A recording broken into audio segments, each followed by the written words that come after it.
Hello and welcome to Blended Agendas. Today's topic is the trial of Amber Guyger. Before I start, please subscribe to this channel and give it a thumbs up. Amber Guyger, the 4-year veteran of the Dallas Police Department, shot and fatally wounded Botham Jean inside his apartment. Guyger, a law enforcement officer who was trained in deductive reasoning, which is establishing proof that a suspect is guilty of an offense. This case does not sit right with me in many ways, and many things do not add up. Let's start from the beginning of this tragic event. Guyger stated that she did not pay attention to the floor level where she parked. She claimed she was tired from a 14-hour shift and made the mistake of going to the 4th floor, which is the level above her apartment. Now, mistakes like that can happen. But if I'm tired, I'm not going to do anything extra, such as driving an extra level and climbing an extra floor of stairs.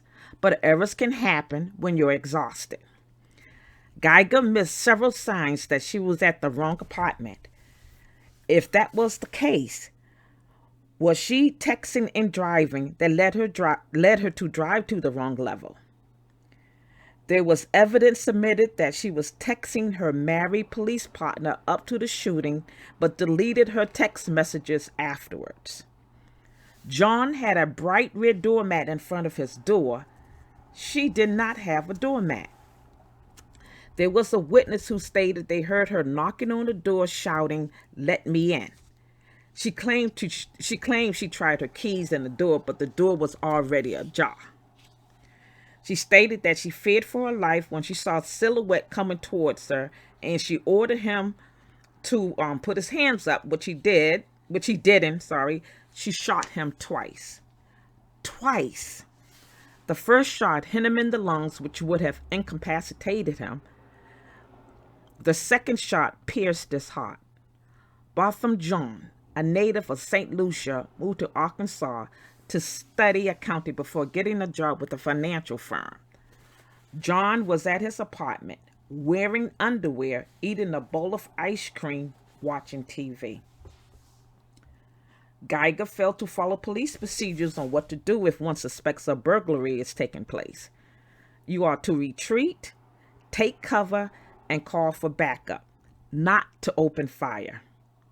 According to the trajectory of the bullets, John was either in a sitting position or in a cowering position.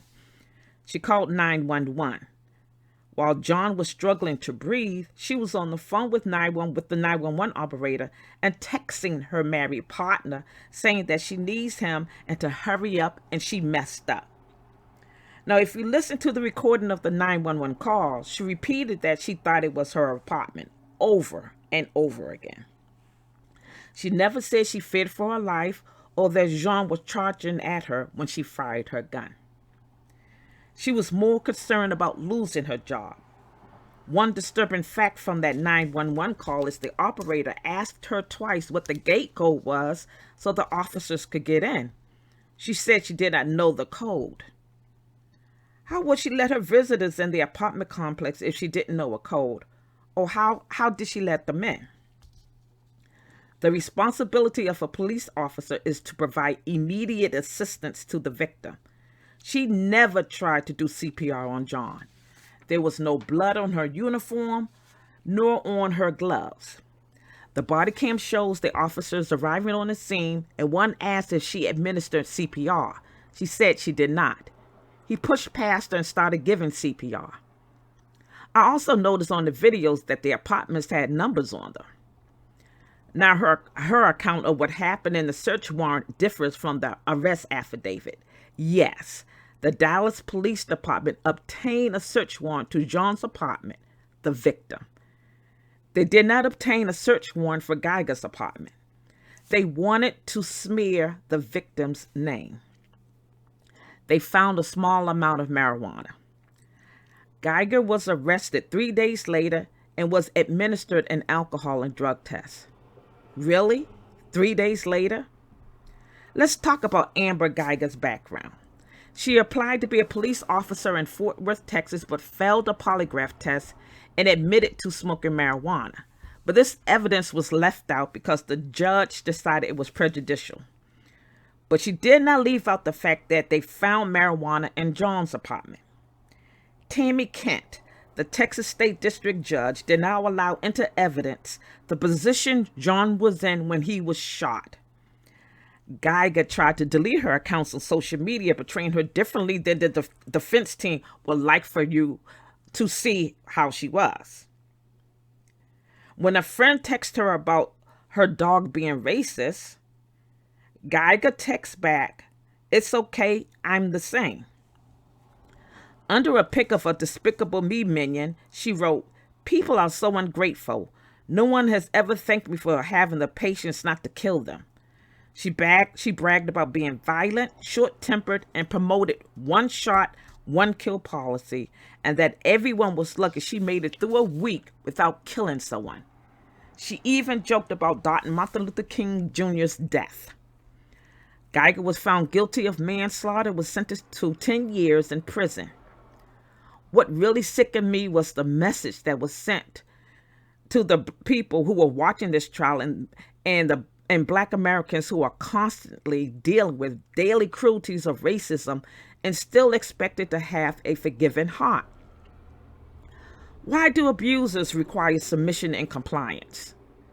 How many law enforcement officers received a prison sentence for killing unarmed Black Americans? It is rare for a police officer to be convicted of murder or manslaughter. Guyger is the first Dallas police officer to be convicted since the 1970s. So many of you are still programmed and have a slave mindset that you give allegiance and work harder for your oppressor than you do your own family and community. You constantly empower the very people and institutions that have sought to oppress you. The antics that were displayed in that courtroom sickened me to the core of my soul. The Black female bailiff stroking the hair of the convicted officer. Joan's 18-year-old brother forgiving Guyger and not wanting her to receive her prison time and asking for permission to hug her. I can understand forgiveness over time, but forgiveness should not be given while in the primary process of recovery.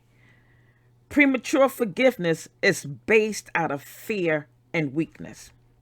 Okay, I do realize his brother's death happened a year ago, and maybe he had time to heal. District Judge Tammy Kent asked for the footage of the video of the officers trying to save Joan's life, apologized to the family because she didn't give any thought on how this would affect the Joan family.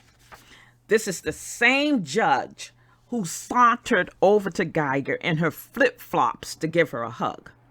Imagine that, a judge giving a hug to a convicted felon. Please comment and tell me your thoughts on this issue. Thank you for listening to Blended Agendas.